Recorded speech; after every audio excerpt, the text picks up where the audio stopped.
Hi, I'm Shivan Sarna with SIBO SOS. Remember that SOS has come to mean save ourselves, working with smart people and practitioners who know what they're doing, of course, and bonding as a group in the SIBO SOS community now. Over 19,000 people are there helping each other, and it's a beautiful thing. So you can find that on Facebook, the SIBO SOS. I think it's a virtual community. Today, it's such an honor to have our dear friend to the community, Kiran Krishnan, microbiologist, who is a family man, as well as an incredible educator. You know, a lot of people, scientists, are like in the lab, right? And then there are other people who are teachers. But what if you could put those two qualities together and make Kiran Krishnan? He's also prompting some of the most intriguing, interesting, and prolific research into the microbiome. And a lot of studies coming out very recently, and some like really coming out very soon. They're super practical in ways that the microbiome is impacting our health and our lives. If you have never tried Megaspore, it is something that I swear by. Not everything is for everybody. We get that. But you should definitely look into it. It's at microbiomelabs.com, what we were talking about. And without further ado, we're going to talk about the gut-brain connection with Kiran Krishnan. Hello, sir. Hi, Shivan. Thank you for having me. Thank you so much for being here. Quickly, tell me about some of the research that you've recently done and what are you excited about in the future? And then we'll dive into the topic. Yeah, so as it relates to gut-brain connection, we've recently partnered with a fantastic company called Novozymes that has a huge, amazing library of strains and an amazing R&D group, a global R&D group. So we've been able to partner with them to really advance clinical and laboratory research on especially understanding the gut-brain axis. So we've been working on a couple new approaches to it that add on well to what the spores already do to support the gut-brain communication and support a healthy brain through a healthy gut. And we could talk about how all that happens. But there's lots of exciting research coming on with how you can modulate mood and stress response and sleep quality, duration, latency, all of these effects just by making changes in the gut. And it's all absolutely connected, and the gut is absolutely a driver and controller of the brain. So we've got a lot of research coming out on that.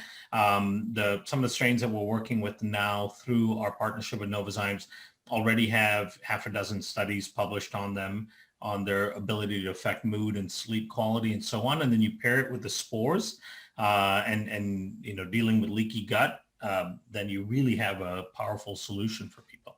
Wow. If someone's new and they're like, I want to know about the microbiome, will you just explain, as you're doing your talk about the brain and the gut, just explain about the spores, because there's a lot of confusion, as you know so well. You've done so much to dispel the myths around spore-based probiotics, how they don't need to be refrigerated, why the strains that you work with are so special. So just as you're talking, just incorporate that, because I know we have a lot of new people here, if you would. Thanks. Sure.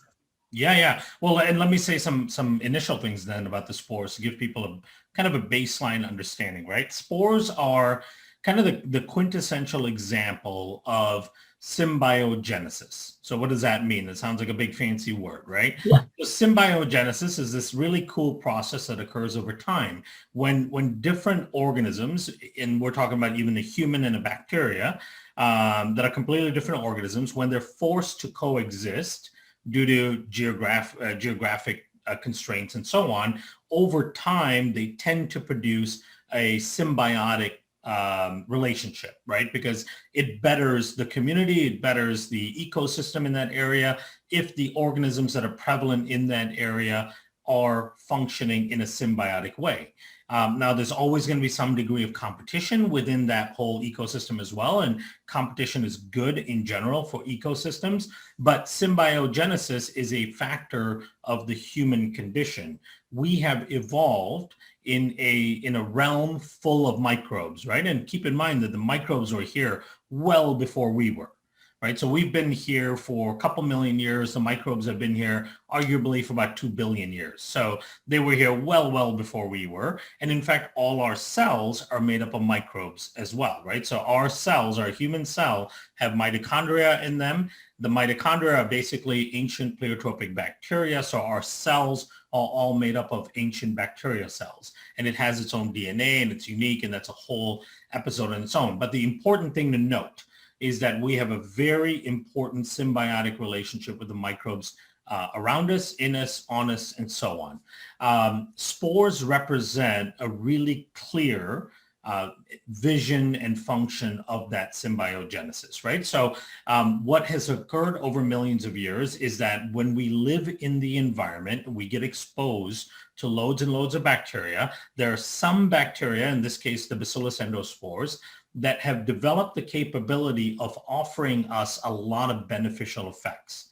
And in turn, what we've done is we've allowed the spores to inhabit our system, right? So we're saying, hey, we're going to give you a space to exist.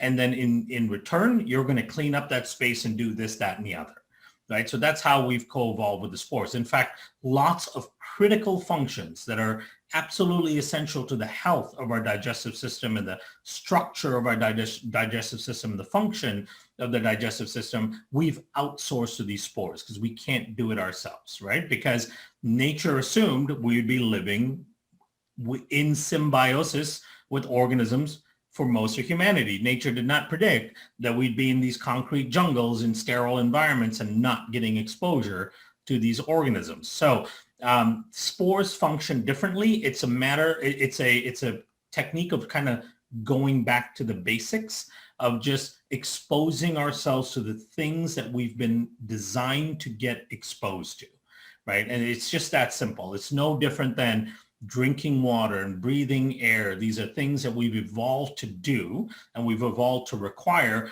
This exposure to microbes is a simple factor of evolution, and it's just going back to the basics because they do so much for us in our gut that we cannot do for ourselves.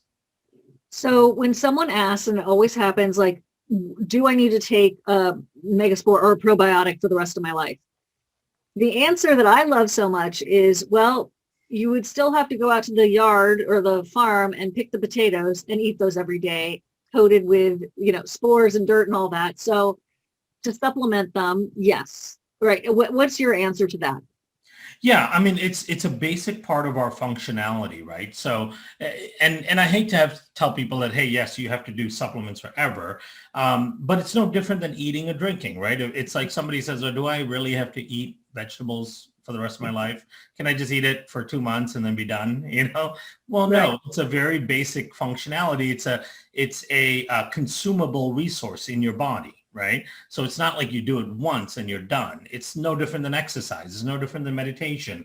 All of the stuff that's really good for your system, which is a consumable resource, you have to consume it on an ongoing basis. It should be just part of your lifestyle, right? There are lots of supplements that you would take just intermittently or for very particular reasons for a particular amount of time. But there are certain foundational things that you need in your system to function properly forever, right? And again, like I said, if you go off and you go, you know what, forget this rat race, I'm going to go off and live on the side of a mountain and you're going to grow your own food and you're going to be in the soil and all that, then you absolutely do not need it, right? But if you're living a normal modern lifestyle, you need to gain that exposure every single day.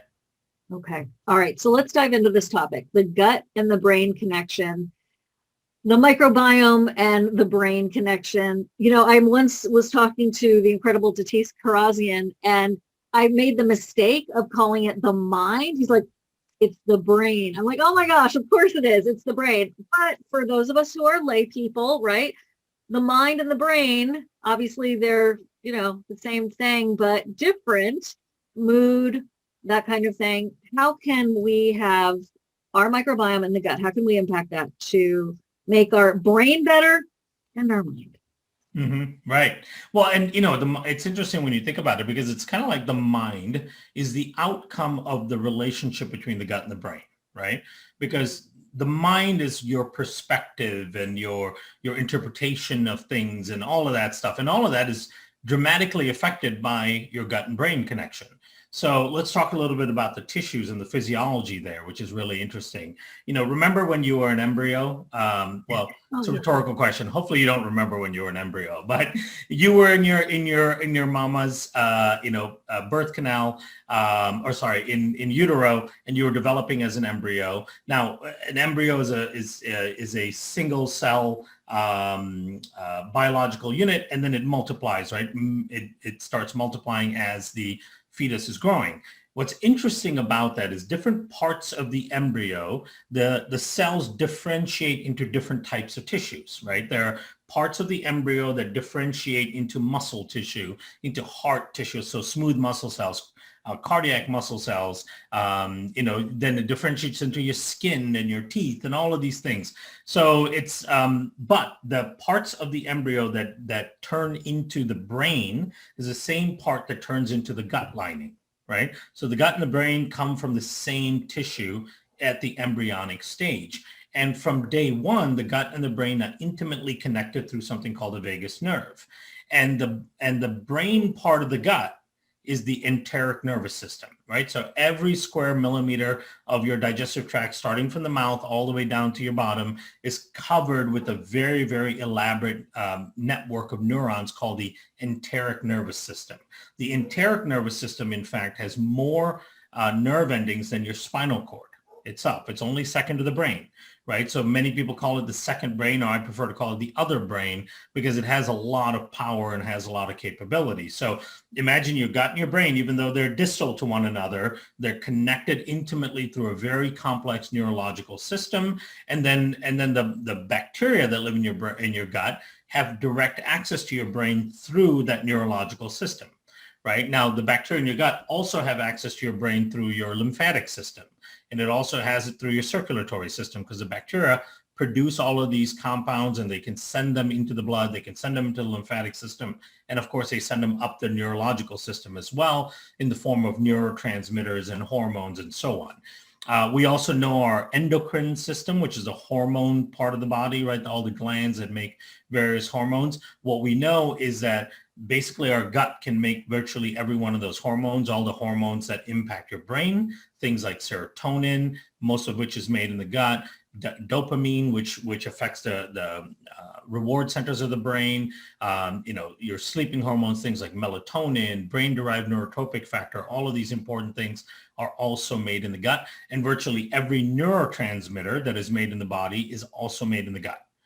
Right? So the gut and the brain are very similar, and it's a bi-directional communication, because the brain will be talking to the gut and the gut will be talking to the brain. And all of this happens in many ways outside of our own understanding and control and knowledge, right? It's happening every single moment of every single day.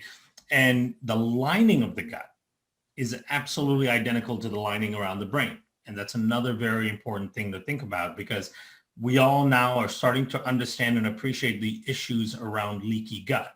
Leaky gut also means leaky brain, right? So all of these things intimately connected. They're distal to one another, but they're intimately connected, and they control one another in large part. And we can get into how the gut becomes toxic to the brain, how the gut can be supportive to the brain, and so on. But yeah, that is a very, and there's lots of examples of this. I'll give you just a couple examples of how just a quick shift in the gut will actually change the brain in a dramatic fashion, right? So I just saw an article, I was reading this article yesterday about this child who at the age of around 6 or 7, all of a sudden her personality completely changed, and she became dangerous to herself, to her sibling, to her parents. She became quite violent, acting out, threatening to kill people, threatening to kill herself, massive anxiety, outrage, 2-hour-long tantrums, just completely different than what she was before the previous 7 years, right? And then all of a sudden, they were trying to figure it out. Of course, she underwent psychiatric help. None of that helped. In fact, it got so bad that the parents had to board her in a psychiatric hospital for like 10 days, right? Imagine that as a 7, 8-year-old child, taking medications and all. None of that helped. And at the end of the day, they finally met with an astute physician, and they realized that she had a staph infection prior to this happening. And almost immediately after having that staph infection, taking a course of antibiotics, or all of these symptoms came on, right? So there's a condition called PANS and PANDAS, right? That is now becoming more and more well known out there, which is related to infections by bacteria, and then the potential impact of the antibiotics that are taken because of the infection. Another great example of that is Campylobacter infection, right? Campylobacter jejuni is the second most prevalent foodborne illness, especially when it comes to poultry. And people that get Campylobacter jejuni infections, a common side effect of the infection is a sudden onset of panic and anxiety, right? So the bacteria is causing that. You might still get diarrhea and the common things you associate with gut infections, but you can also get a bunch of panic and anxiety and so on. So there's lots and lots of examples of things that can affect the gut and almost immediately affect the brain and completely change the person, right? Their outlook on life, how they respond to everything, whether they can sleep, all of those things that we continue to think of as psychiatric disorders that require psychiatric modulation through medication really are being driven by the ecosystem and what's going on in the gut. I mean, there's a mental health crisis in this country, in the world, excuse me. And it's, a lot of people would say that what you're saying is absolutely crazy, no pun intended. But when you start to think about it, it certainly does make logical sense in these situations. And when I see people, this has to do with body mass, but when I see families, I think I've talked to you about this before, where the two kids all of a sudden used to be lean, they're 9, 10 years old now, they're still playing sports, but they're getting obese. And I just wondered, did they have a flu? What did they have? Did they both took the antibiotics? Did the whole family get sick? And then they're transformed into having a higher body mass. So I do want to ask you about that towards the end. But I've got a question for you right now from Laura Cleary. Hey, Laura. So what's the correlation? This has to do with SIBO, small intestine bacterial overgrowth, which is our primary audience here, and depression, other than the results of dealing with a chronic condition. Amen. So yeah, can you touch on that? Yeah. So SIBO is part of the whole IBS spectrum, right? Mm-hmm. And it's pretty clear that IBS, I think it's over 50% of people with IBS also have some form of anxiety and depression, right? It goes hand in hand. And that's becoming better and better recognized that at the end of the day, it's probably the same pathophysiology that's causing the IBS is also causing the anxiety and depression. And that's the same thing with SIBO. So with SIBO, to me, it's the leakiness in the gut, right? So when your small intestine is leaky, and if you have SIBO, you absolutely have severe leaky gut, right? There's no ifs, ands, or buts about it. There's no way you would not have a leaky gut if you had SIBO, because there's so much inflammation going on in the small bowel, in the whole 20-something feet of your small bowel. And there's this taxa shift. You end up with more gram-negative bacteria in the small bowel, so you're producing more LPS, right, which is lipopolysaccharide, which is part of the gram-negative bacteria. So now what's happening when you have IBS or SIBO is the LPS from the gram-negative bacteria in the small intestine leaks through. And when it leaks through, it enters circulation. Now, LPS can do a number of things that affect the brain. One of the things that it can do is actually it'll trigger something called microglial activation. So your microglia are like your immune cells in your brain, right? And it can trigger macrophages as well. When you have higher levels of LPS and you're triggering an inflammatory response, you get macrophages and all that turn on.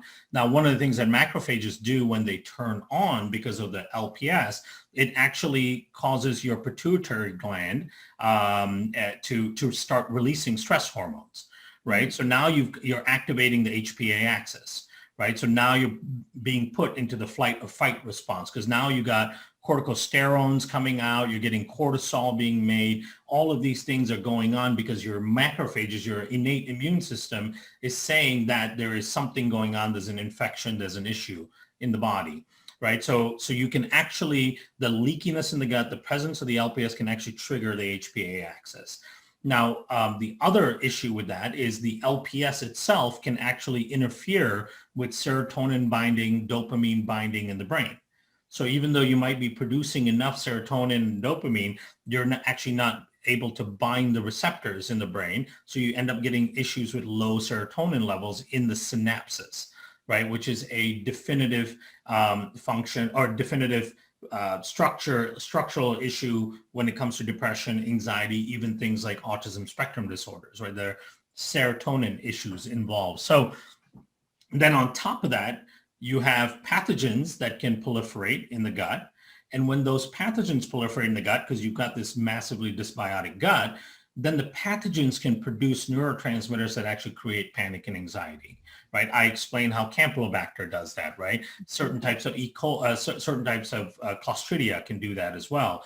E. coli LPS can create that effect as well. So you've got like a double, triple whammy when you're dealing with an inflamed bowel when it comes to the brain. You've got LPS that can directly interfere with the serotonin dopamine binding, and you've got LPS that can trigger an inflammatory mediated stress response is what it's actually called. And you can look that up. You can look up inflammatory mediated stress response and understand the whole mechanism under which just inflammation will trigger stress, right?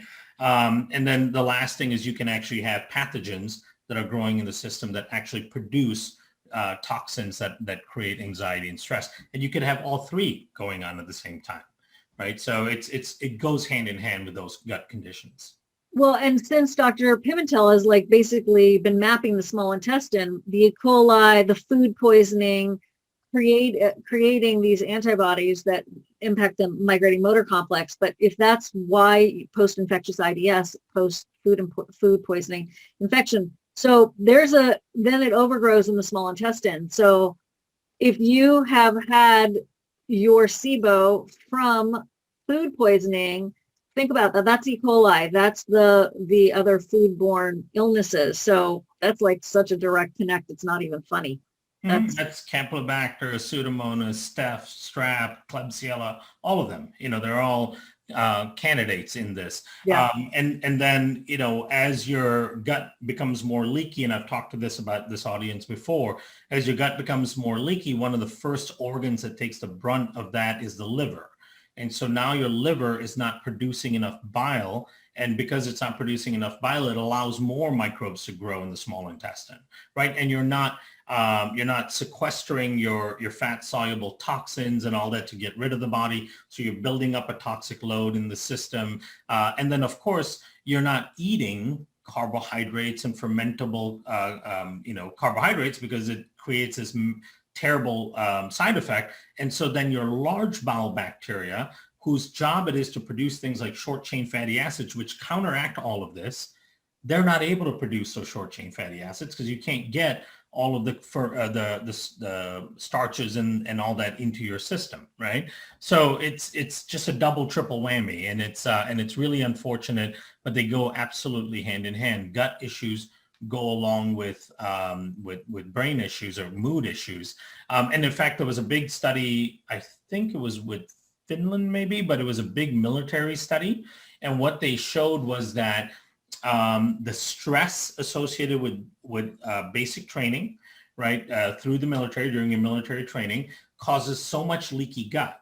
Then they take these individuals and they put them in stressful situations, like in combat zones and so on. And then that causes a severe inability to deal with the stress around you, because now your system is compromised. Your HPA axis is kicked on all the time. Your flight and fight response are going off all the time. And that HPA axis turning on actually turns on your sympathetic nervous system and not your parasympathetic nervous system. It doesn't allow your brain to get into the right brain waves to be able to relax, sleep appropriately, calm down, activate the parasympathetic. So what they found is that that's a big part of why soldiers are so susceptible to post-traumatic stress and all that.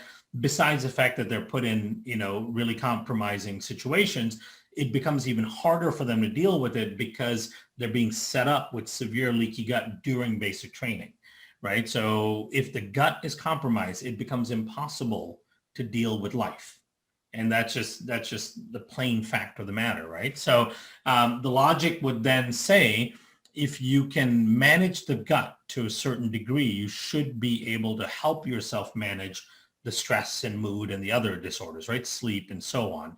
And that's really where the research is going. Because think about this, the profession of psychiatry, and I don't know if there's any psychiatrists listening to this, but I've talked to many psychiatrists before. The profession of psychiatry has not changed in 50, 60 years, right? It's been the same approach, right? It's the same anti-anxiety meds. And in fact, they've just kind of changed combinations of them here and there, but it's the same compounds, and it's the same SSRIs, right? The same selective serotonin selective reuptake inhibitors.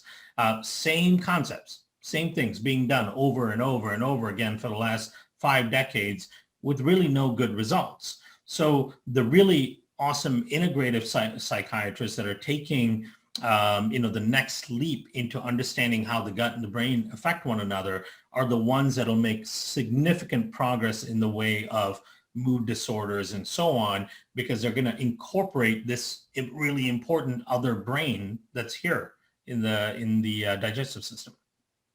So when it comes to the probiotics to help our brains, right, and our moods, what is your advice? Like what can we do to, so a couple of questions. After you take antibiotics, what's the protocol? Mm-hmm. And what can we do to help our brains? And the other question I know is floating around is, which came first, leaky gut or SIBO? Which do you treat first, leaky gut or SIBO? And so I'll throw that your way. Yeah. So the first part of the question, so I think you have to think about it a couple different ways. When we're talking about how do you work with the gut to help the brain, right? I think number one, you have to start with reducing how the gut can be toxic to the brain, right? So that's step one. If you're in a place where you have inability to manage stress and your mood is off and you can't sleep, it means that your gut is already leaky and it's probably acting in a toxigenic way towards the brain. So that has to stop first. And then you can start working on having the gut support the brain, right? So the first part of that is dealing with leaky gut. And leaky gut is absolutely critical. And then I can answer the third question as well with this leaky gut and SIBO.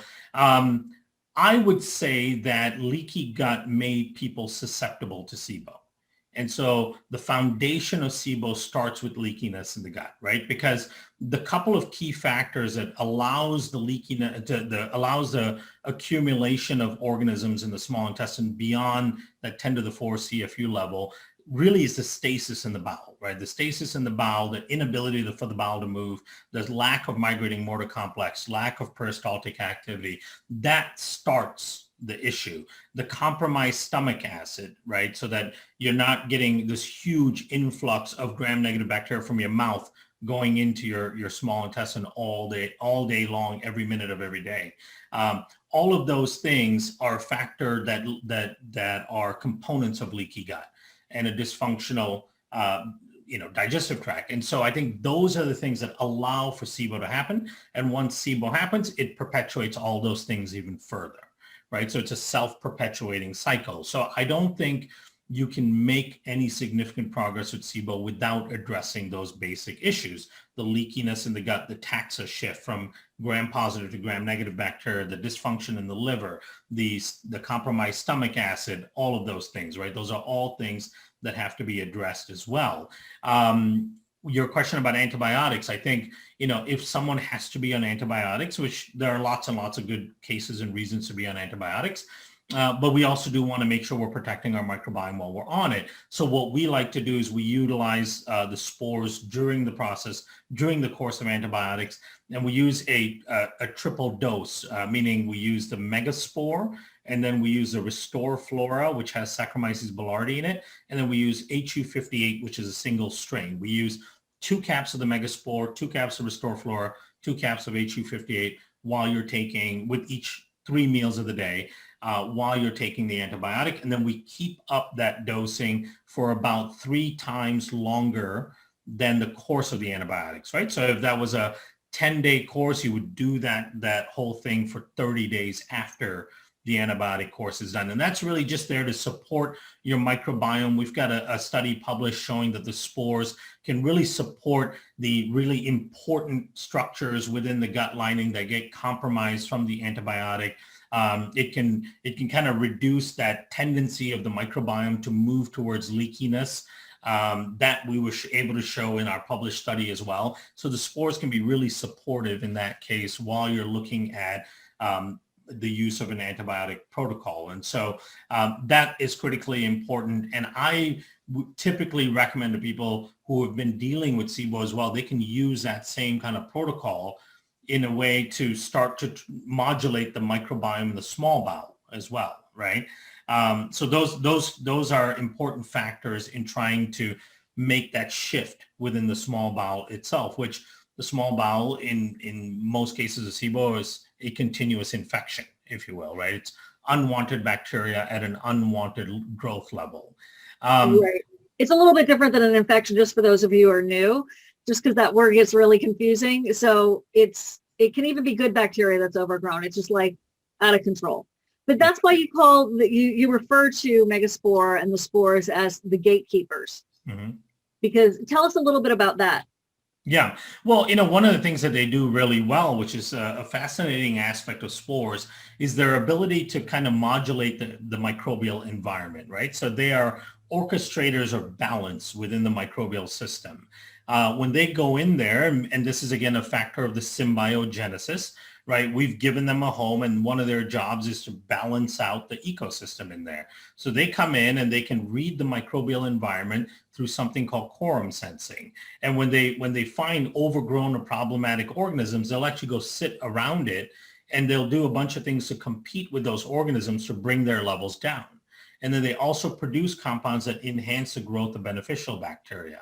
So they play this orchestrative role in modulating the microbiome, which can be very powerful as an outcome for people to bring back balance in that ecosystem. Because remember, a lot of the problems you're facing started off with an imbalance in the ecosystem, right? So one of the critical foundational things you need to do is bring back balance to the ecosystem, or the problems will continue to persist. You can, kind of clamp down on some symptoms here and there by doing certain things, but the underlying problem is still there because the underlying problem was driven by an imbalance in your microbial ecosystem. So that has to be addressed, whether you're dealing with mood issues and sleep and so on, or you're dealing with primary gut issues like issues that come with irritated bowels and so on. So you need to address the ecosystem, and that's a foundational thing. Now, the spores will be extremely beneficial and helpful in that regard. They will play a really important supportive role for that gut ecosystem. And then there's lots of other things you can add on to that, right? So number one,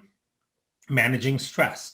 Stress has a counter effect on balancing the ecosystem, and that's your brain influencing the microbiome, right? So when you are stressed, when your stress levels are elevated, and of course, some of that elevated stress is being driven by a dysfunctional gut. And so, but if you allow yourself to be put into stressful situations, I posted a video on this. Just think about this practical life scenario, right? You're driving down the highway and someone cuts you off and you have to swerve a little bit. The natural instinct is you're mad at that person, right? So you're going to maybe honk your horn or flip them off, and then you might get into some across the car exchange with them, and that's going to elevate your stress levels, right? Or, following threads online, about this and that and COVID and politics and all that stuff.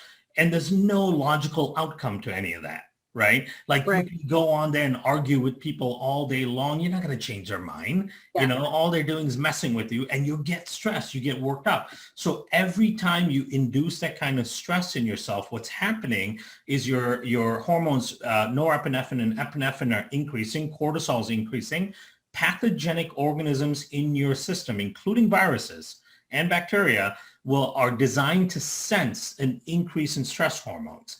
When they sense an increase in stress hormones, that's when they proliferate, because they know that the host is compromised at that stage. So that's their opportunity. That's thus, in part, they're called opportunistic pathogens. They will then start to proliferate. So all of those instances of stress that you put yourself in are actually growing opportunistic pathogens in your system. And then when they are overgrown, they will in turn create compounds that create more stress in your system because they want the host to be at this heightened stress state, which compromises your immune response so that they can't be detected, right? So be practical about that kind of stuff, right? Like, so for me, for example, early on in the pandemic, I was doing lots of interviews about COVID and all that. And then I was trying to help and engage on certain messaging threads about this whole situation.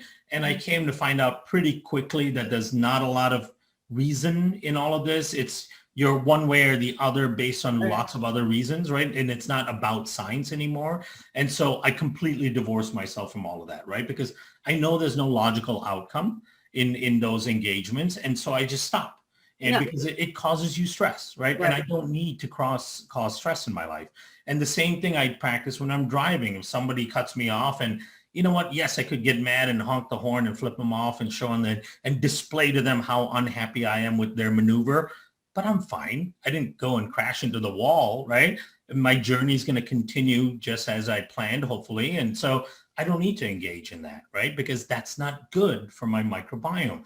That little incident is going to increase the growth of pathogens in your system, which compromises your brain, right? So and keep in mind, all of these inflammatory compromising processes that I'm talking about that affect your mood also affect the long-term health of your brain, right? These are the exact same pathologies that lead to long-term neurodegeneration, right? And we all know the conditions associated with those, right? So even though now we're experiencing it as stress and mood disorders and lack of sleep, over time, it's the same inflammatory damage that's going on in the brain that leads to chronic dysfunctions in the brain. So be very cognizant of that. Those are the things you have to start working on so that you don't give yourself any undue increase in stress. It has a huge impact on your body, right? So some bit of meditation. I try to practice listening to an app, 5-minute meditation before bed to put your brain in the right waves, and then 5 minutes when you wake up in the morning, right? There's lots of good apps for that. I try to practice exercise. Exercise really helps burn off some of those stress hormones that may accumulate in your system. Just putting your body through a little bit of physical stress, right? Whether it's lifting weights or 10 minutes, 15 minutes. You don't have to be at the gym for 2 hours, right? Or doing some sprints on your treadmill for 7-8 minutes. That's enough to burn off some of that pent up hormonal energy that comes along with stress. Because remember, when you're stressed, the chemicals in your body are designed to make you run, right? It's the whole flight or fight response, right? You're supposed to burn it off by running for your life, and then you stop and you rest and you recover. But we're not running anywhere when we feel stressed. So it all builds up in your system, right? And then diet, sleep, all of those things play a huge role in how healthy your microbiome is and thereby how balanced your brain is. And then finally, it alters your mind. When you have balance and appropriate communication between the two, the side effect of it is a balanced mind. Lot to unpack there. We have some questions for you. And how much longer do I have you for? Sure. I have like another 10 minutes. I could take questions. Okay, great. Okay. Yeah. We have to answer. So thank you for that, by the way. Phenomenal presentation as always. We're going to go quickly. So Carlene, who's a longtime fan of yours, a longtime person who's a wonderful woman who's been in our community for so long. What specific foods feed? I can't pronounce this. Can you pronounce that? No, let's see. Where is it? Oh, Faecalibacter prosnetzi. Yeah. Great question. So Faecalibacter prosnetzi loves resistant starches. They love things that are in, for example, sweet potato, roots and tubers like yucca and cassava and so on. They love those types of resistant starches. If you're not able to eat those things because of SIBO-like symptoms, you can try an oligosaccharide. Like what we use in the prebiotic is a kiwi-based oligosaccharide, and that specifically feeds Faecalibacter prosnetzi. So there's a product we have called Megaspore, and the main purpose of that product is to feed Faecalibacter prosnetzi, Akkermansia, and all of these important keystone species within the system. And you don't need a lot. You could take a half a scoop, which is a couple grams, and you can drink it throughout the day. Take small sips of it throughout the day, and it'll dramatically increase fecal bacteria. Now, just taking the spores themselves, we have studies showing where you just take the spores themselves, you can increase fecal bacteria and Akkermansia by almost tenfold just by taking the probiotic, even without feeding those microbes anything else, in part because the spores, like I mentioned before, help support the growth of other bacteria by producing compounds that those bacteria like, right? Now, in addition to that, taking in some polyphenols will help as well. And of course, you can get great polyphenols from healthy wine. You can get it from dark chocolate. You can get it from colored fruits and vegetables. So there's some treatful ways to help your fecal bacteria and your Akkermansia in your gut. Also, Atron Taylor, friend Ken Brown, Mm-hmm. Dr. Ken Brown, it's full of polyphenols as well. It's the supplement.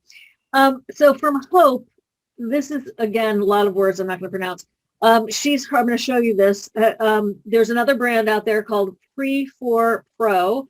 Mm-hmm. Biome, another company that does stool testing, is highly recommending this now. I wondered if this is a good prebiotic to go with Megaspore Probiotic. Well, we just heard from Kiran talk about their prebiotic, but here's what can you see that? It's coming into view. Yep. So I'm familiar with this product. I've looked at it quite a bit, quite extensively to see if it's something we want to use. And here's the thing about the product. It's not an actual prebiotic. It may function to some degree like a prebiotic. These are actually bacteriophages. So these are viruses, right? Mm-hmm. And they were released as a bacteriophage product with the idea of going after E. coli, because these are bacteriophages that are designed to go after E. coli. Because remember, a bacteriophage is a virus that targets bacteria, right? Not versus a virus that targets our cells.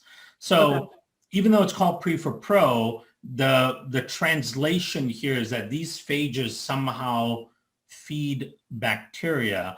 But to me, we've got lots of foods that act as amazing prebiotics. So I would prefer to stick to the prebiotics that are well-known, well-tested, and we've been consuming for millions of years as a species, right? So polyphenols, resistant starches, carbohydrates that are fermentable carbohydrates. I know many of you may not be able to eat those, but there are some that you may be able to consume at small amounts, if you will.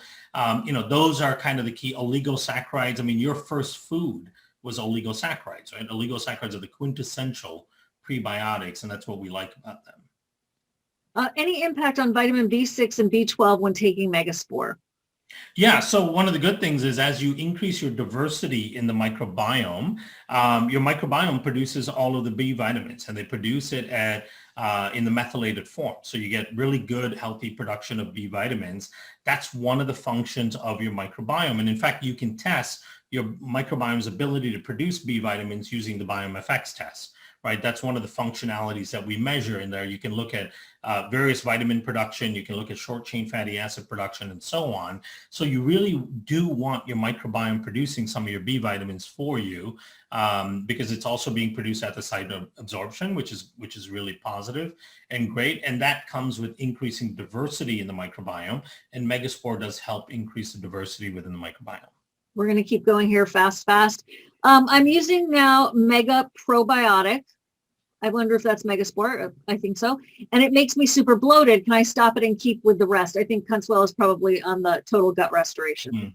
Yeah, what we say is work through that. Some people get different Herxheimer reactions, which in some cases it can be bloating, loose stool, and so on. And that can happen when there's a change going on in the ecosystem.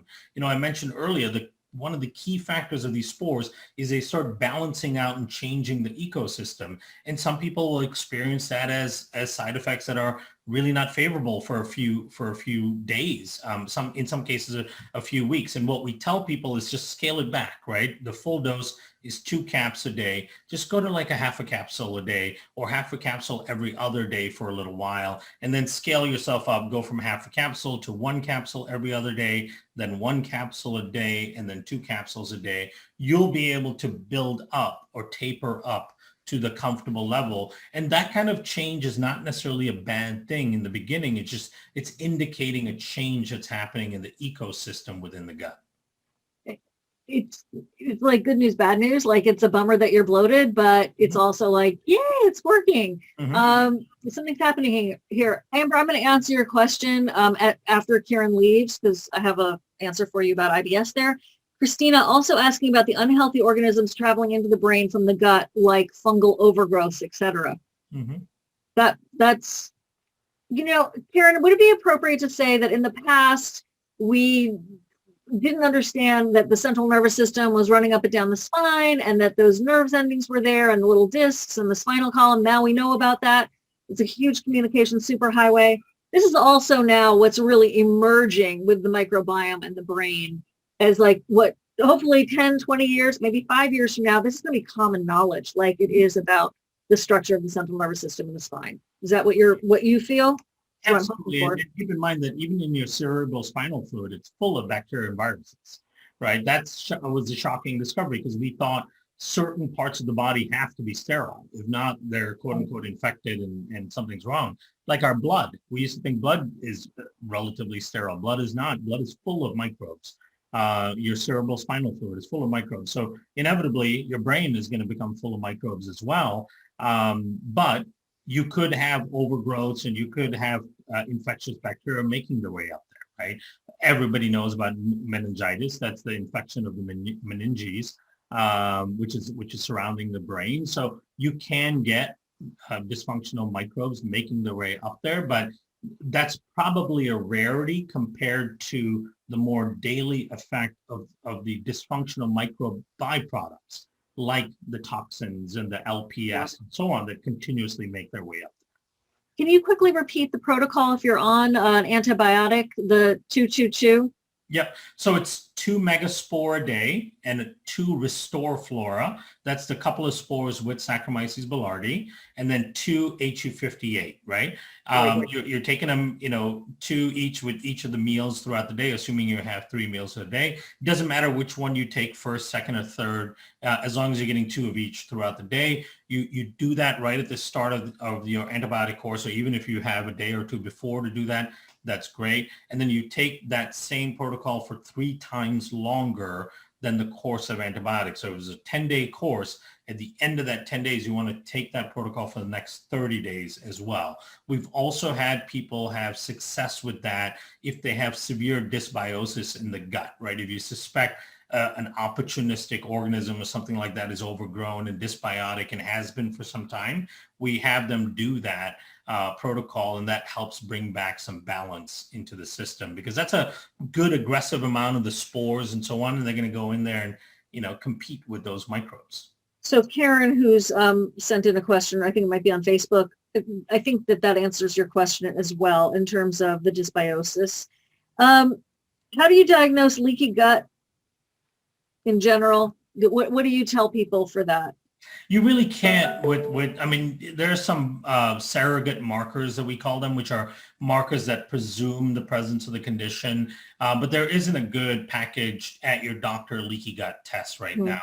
But you can be pretty safe to assume that you have leaky gut. If you're watching this, it means you've got issues, gut issues in particular, maybe mood issues and so on, and you've got leaky gut. It's inevitable, right? I mean, when we did our first study, we surveyed 100 relatively young people in their mid-20s was the average age, no chronic illnesses, no reported conditions, any of that, and 55% of them had severe leaky gut, right? So if you're an adult and you have some sort of health issue, especially a digestive issue, you've got leaky gut.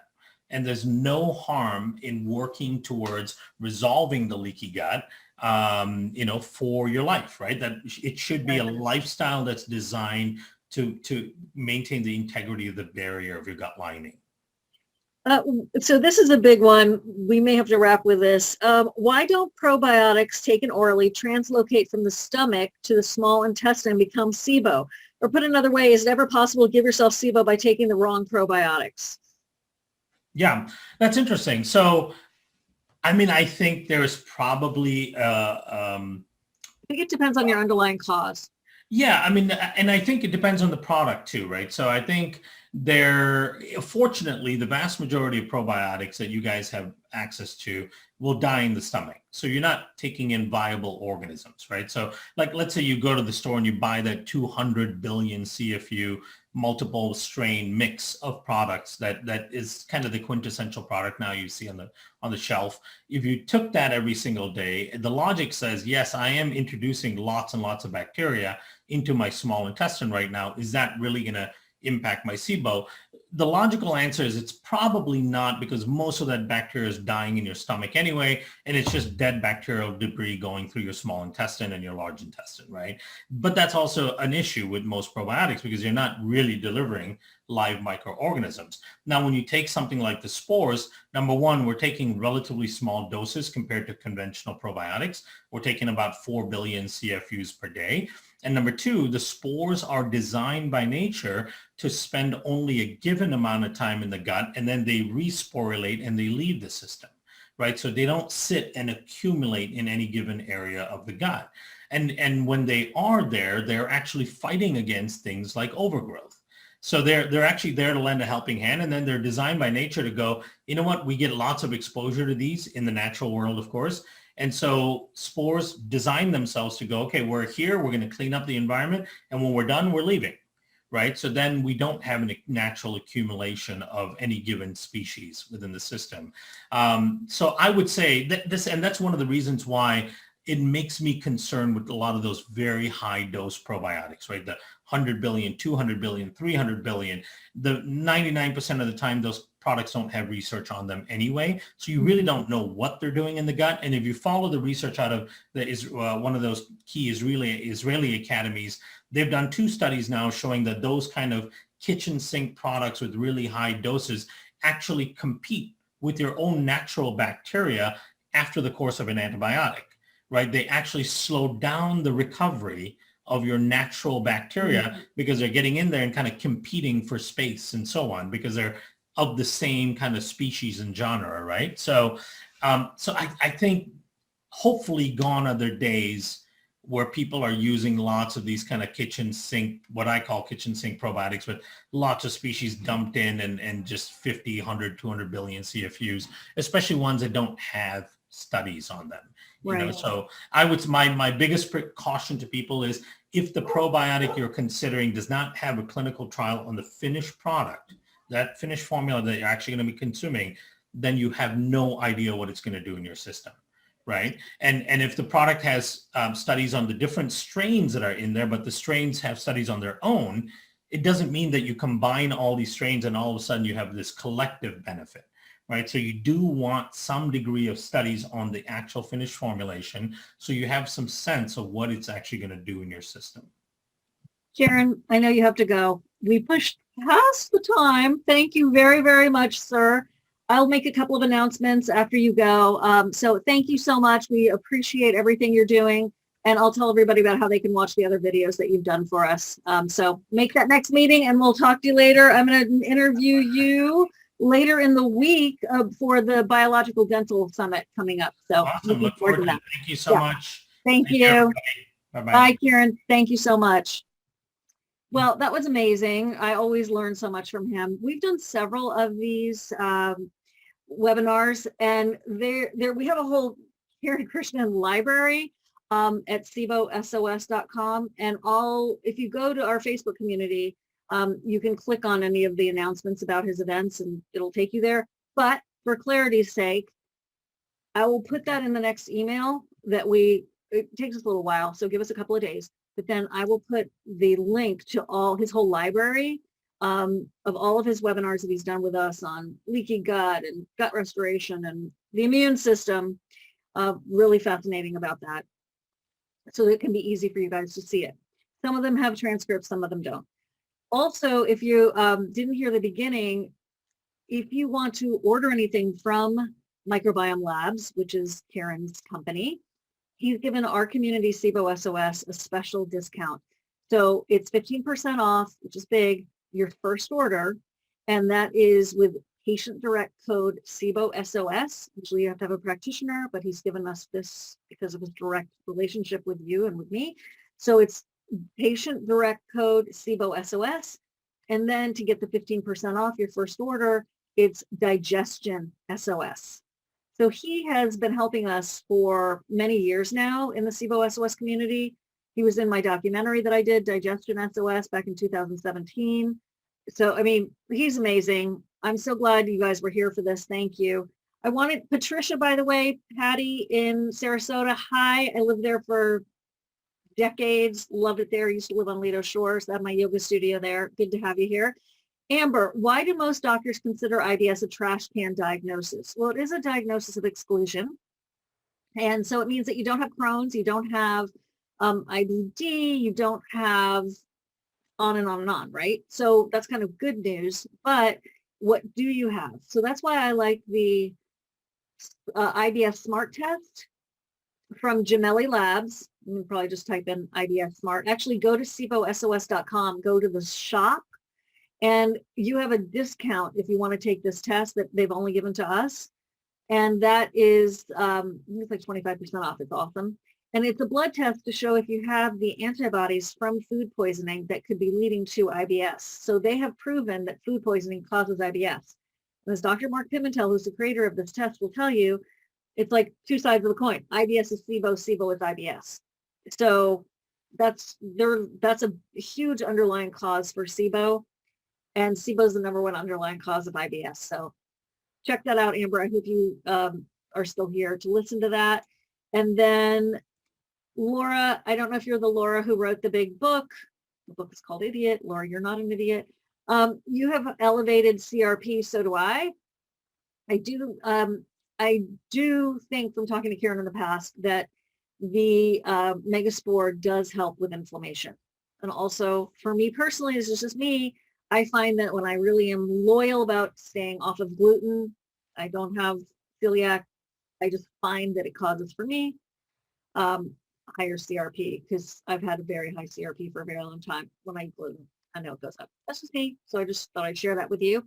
And then Daphnia, what's the mechanism of the gut, the vagus nerve, and the diaphragm spasm and anxiety? He talked quickly about the parasympathetic and the sympathetic nervous system. And parasympathetic is relaxation. Sympathetic is fight or flight. And parasympathetic is rest and digest. So the way I remember it, because I couldn't keep them straight for ages, is please have sympathy for me. I'm stressed. So that's how I remember. Sympathetic nervous system is fight or flight, running away. I need support. I need sympathy. That's a bad situation. When you have a life where you're living more in the parasympathetic rest and digest mode, like when you have a massage and you have that bliss afterwards, when you meditate and you're calm and peaceful, whatever these, experiences are where you're like truly relaxed, that is a place where inflammation can reduce, by the way, Laura, but also where the vagus nerve can function more effectively. And it does go back and forth, brain, gut. But if you have a spasm, my suggestion after doing all this research, I'm a patient advocate, patient just like you, I have had a diaphragm that was spastic and it is incredibly painful and you feel like you can't breathe and it's terrible. But there are some body workers that could help you with that, perhaps, depending on what is driving it. Is your back out of place? Do you need a chiropractic adjustment from someone really special and great, not just twisty, bendy, snap, crackle, and poppy? But that's where maybe cranial sacral could help. And like why do you have a spastic diaphragm? Also, the Arvigo Mayan abdominal massage has been very helpful for me personally to help with relaxing the diaphragm and improving my breathing. And I'm a yoga teacher, so I appreciate what you're going through, and I'm very aware of my breath.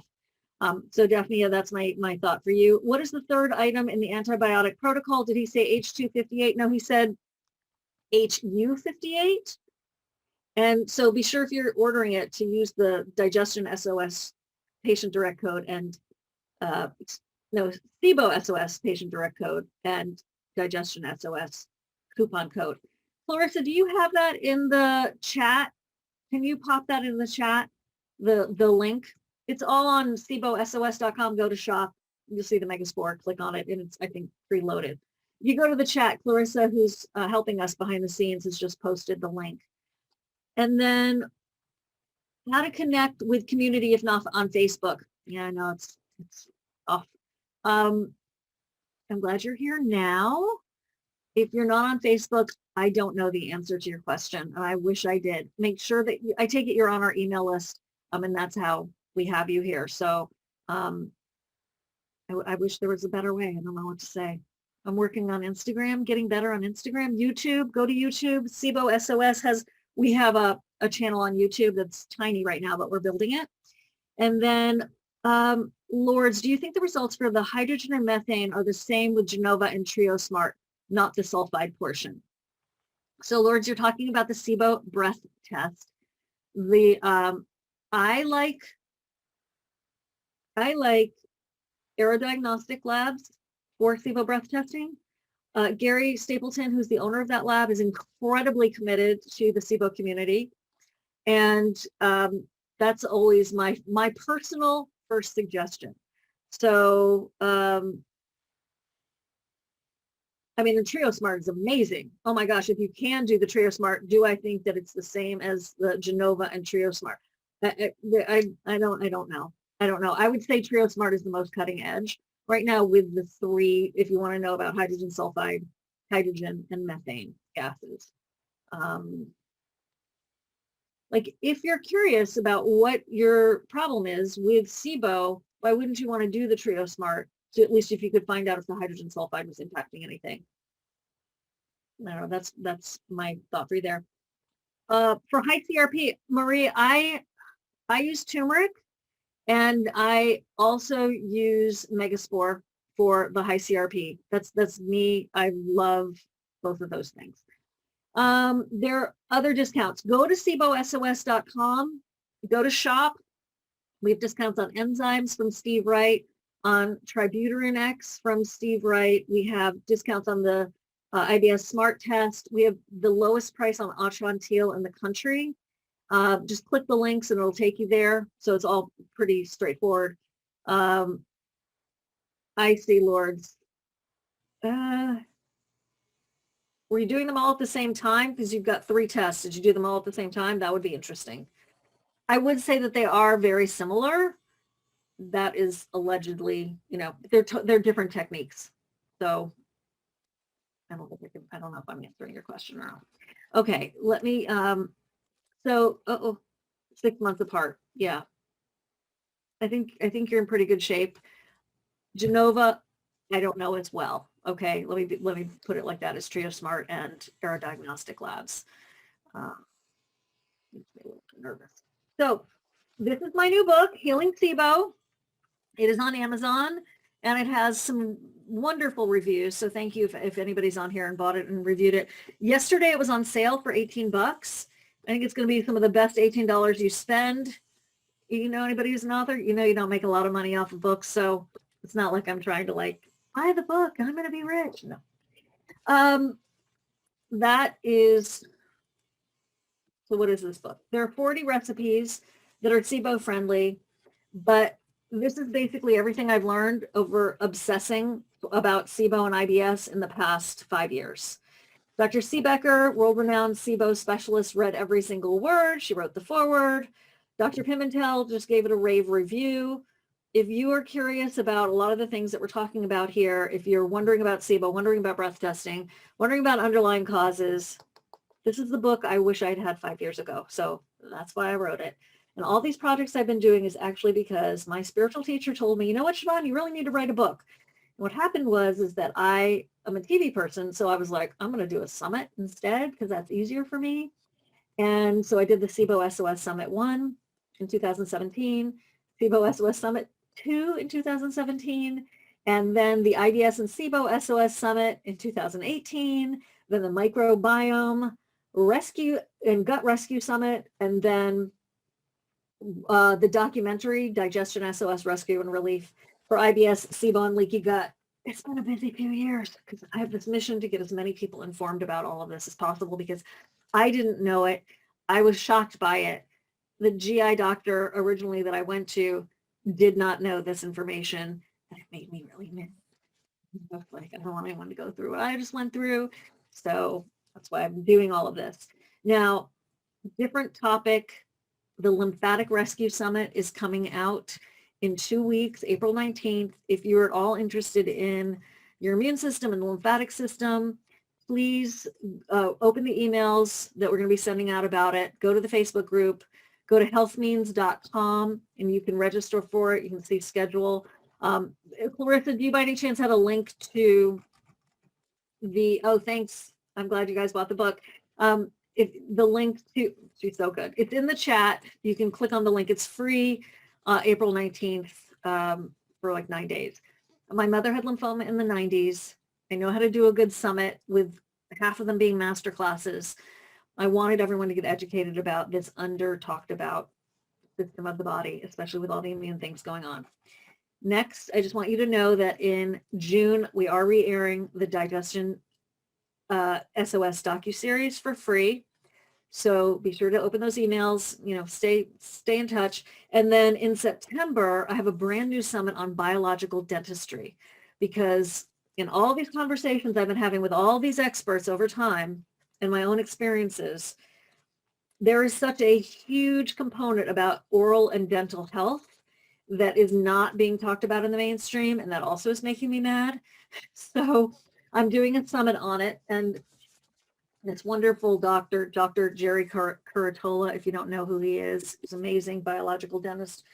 He and so many of his colleagues are joining us for that. Also half masterclass, half interviews. I love interviews, but I like masterclasses too, which are these half-hour PowerPoint presentations that are just like as if they were at a medical conference, giving that kind of information and with slides and everything. So I wanted you to know about that. And I think that's about it. Don't forget, go to microbiomelabs.com, patient direct code SIBO SOS, discount code Digestion SOS. There is another coupon code coming. They don't last for very long. And the gal who helps Kiran with it was off on Friday and off today. So we're waiting to talk to her tomorrow to get that coupon code. And we will put it in the email that we're going to send out to you with the replay, and we'll put it in the Facebook group so you can take advantage of an additional discount.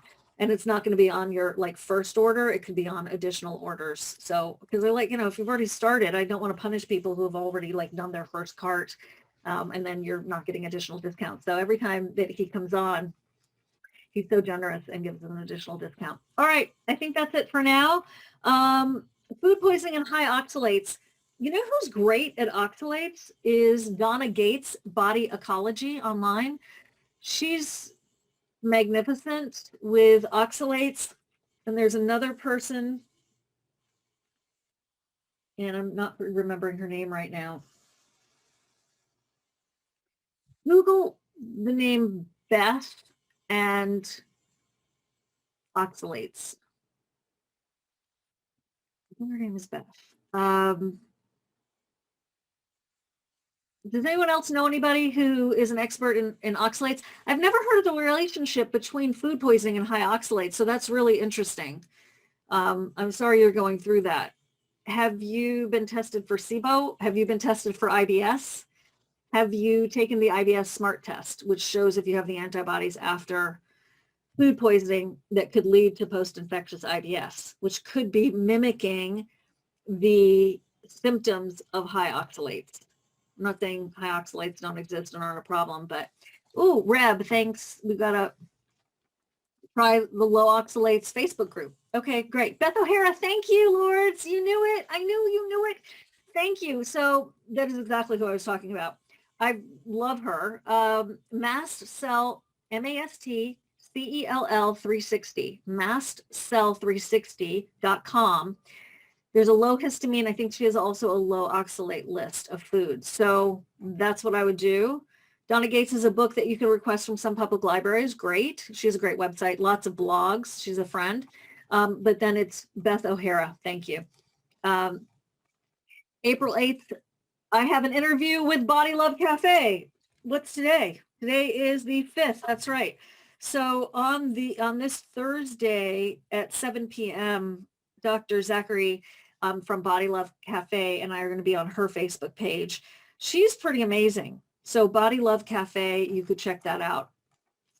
And Julie Matthews. Thank you, Anne. That's right. That's the other person I was trying to remember. I haven't met them yet. Julie and I have exchanged emails. It's Julie Matthews and Beth O'Hara. Those are the two I would go to along with Donna about oxalates and histamines and mast cells. Whew.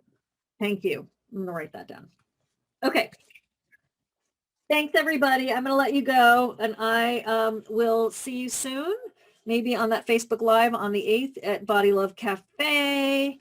And be sure to sign up for the Lymphatic Rescue Summit. Now, I'm going to hang out for a few minutes because Clarissa has put it in the chat, some great links. Where is the book available for $18? Well, it's on Amazon. I think the Kindle is a little bit less expensive, and I think I don't know how much the Audible is, but the Audible was done by an award-winning actor.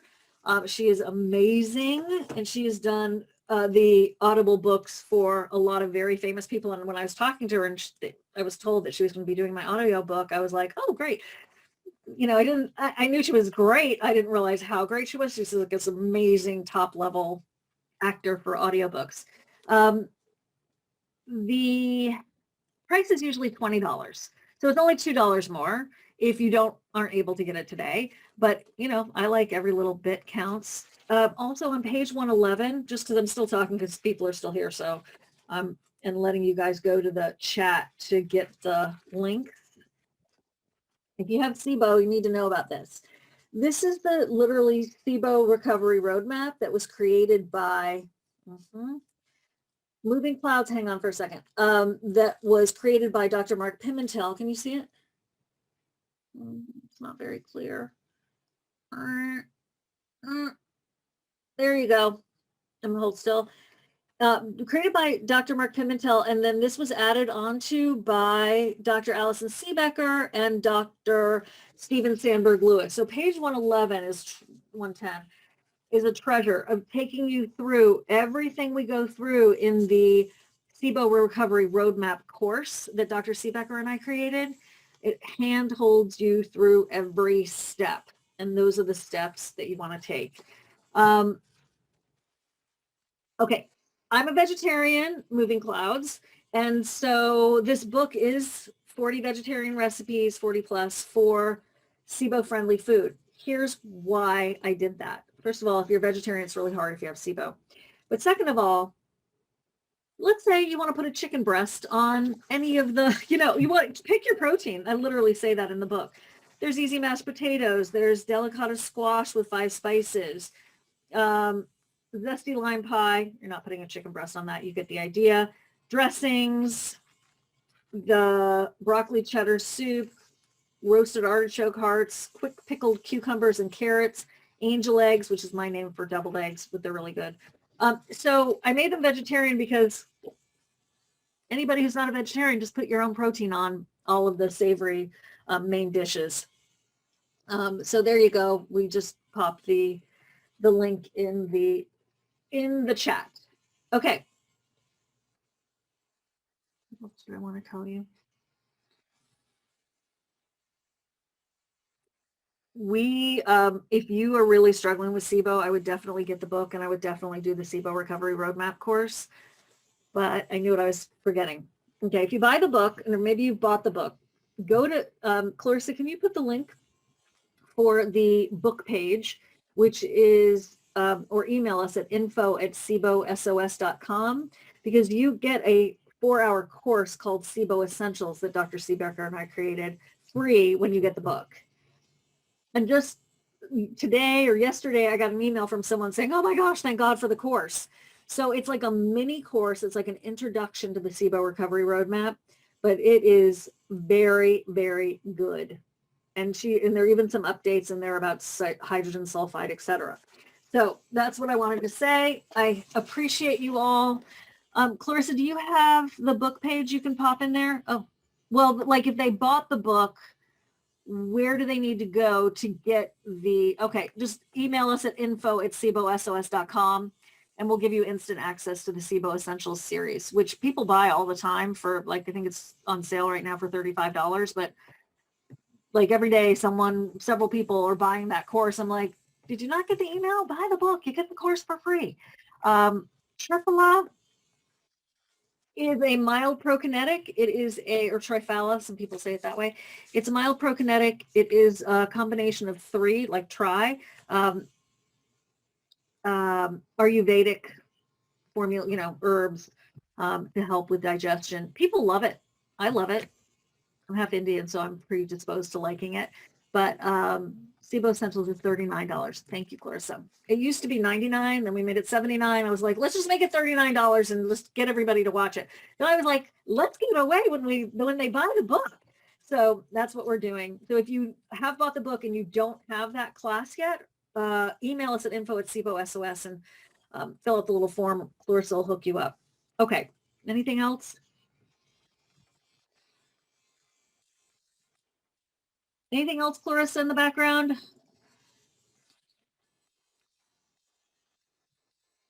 Didn't I write about triphala in the book?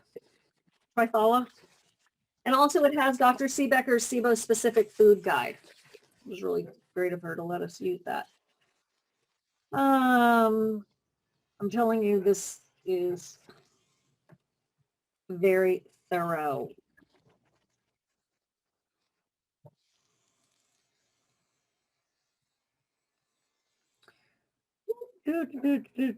Well, it doesn't look like it's made the index in the back, but it is a mild prokinetic. It's weird because I could have sworn it was in the book. And it is very, people love it. I love it, as I said earlier. So just because it's not in the book, in the index anyway, doesn't mean it's not great. It's great. But I thought it was in there. Okay. Thank you. Thanks for being here. I appreciate you. I'm going to wrap up. Don't forget to get that discount. Don't forget to get your, when the email comes with Karen's replay, and click on the link and it will show you all of the other classes that he's done for us, which is fantastic, and they're all free. And then it'll also give you hopefully the new discount code, and we'll give you the current discount code too for all of you who are first-time shoppers. All right, which is 15% off. Use SIBOSOS.com, or SIBOSOS is the patient direct code, and then Digestion SOS as the discount code. Thanks, everybody. Really appreciate you. Talk to you later. Thanks, Clarissa.